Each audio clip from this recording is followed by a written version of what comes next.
Hello, I'm Marcus V. Calvert, and welcome to Tales Unlimited Kitchen Rants. It's a little after 8 o'clock on the 2nd of March, Monday Fun Day, and I got to avoid it because I was in Michigan at a gaming convention, and I just got back. Fun times, fun crowd, awesome.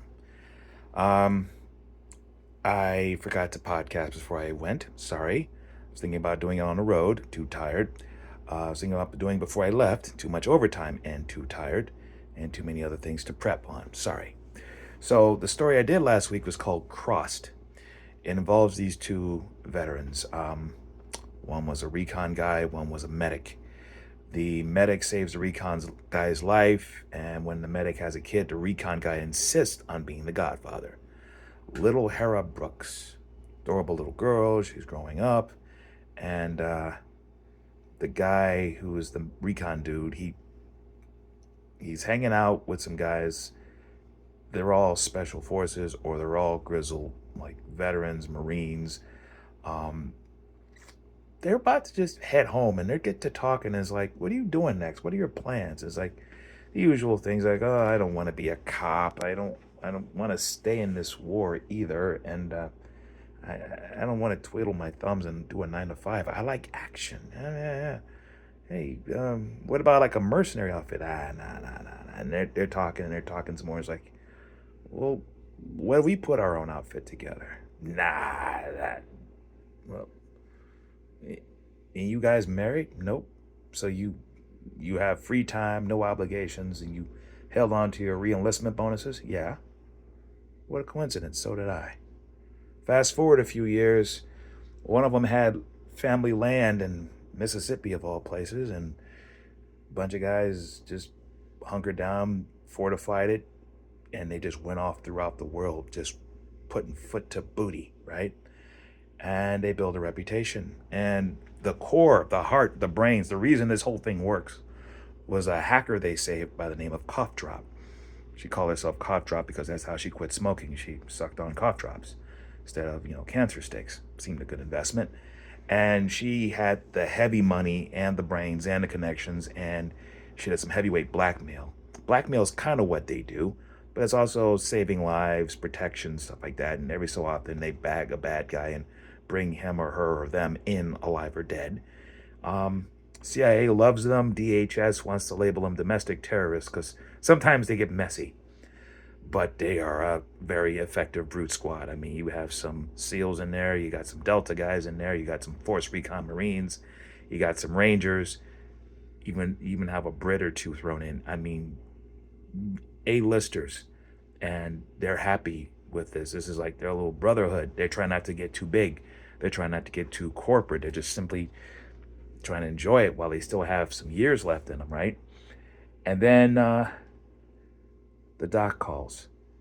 Someone's kidnapped his baby girl. Someone's kidnapped his only child. Someone's kidnapped the recon guy's goddaughter.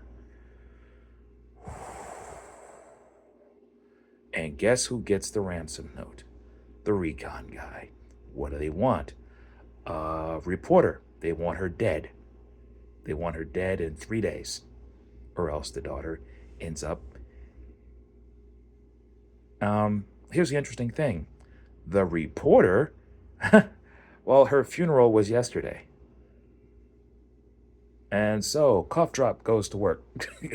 She knows people owe her favors, or she has dirt on people, and she can tell them to do whatever she wants. And they figure out that the reporter was about to break the story of her career, like the next Watergate, the latest Watergate story, big scandal, corruption, bribes, naval officers, defense contractors, secrets, the whole thing. Very, very Pulitzer-worthy story. And someone caught wind of it and tried to kill her. And so Witsec staged a hit and run and said, "Hey, haha, she's dead. See, dead body, funeral, haha." And in reality, she's somewhere in a safe house, one state over from where these guys are.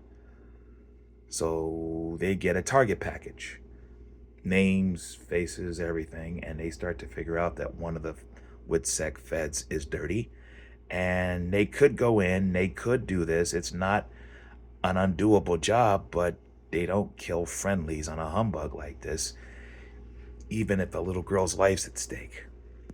So the deadline ticks and ticks and ticks past. They let it go. And that's where I'll stop, because that's when things get really strange. Aside from that, trying to keep up with my self-imposed pacing on Unheroic Book 4. It was good to see people just drooling over my books this weekend, and I'm realizing I need to cook up more fiction, more fiction, more fiction.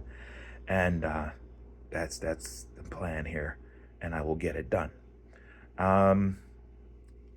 To the point where I'm probably going to take Scorched Mind and put it to the back burner for a bit. I'm further along, but golly gee, I want to do Scorched Mind, but Unheroic is a bird in the hand, so I'm going to knock that puppy off. As for next show, that will be Cleveland Concoction this weekend, Friday, Saturday, Sunday. It is an interesting little convention, and attached to it is an author's alley. Not too many of those in this neck of the woods in Ohio. If you're in the area, Aurora, Ohio, between Akron and Cleveland, nice little place.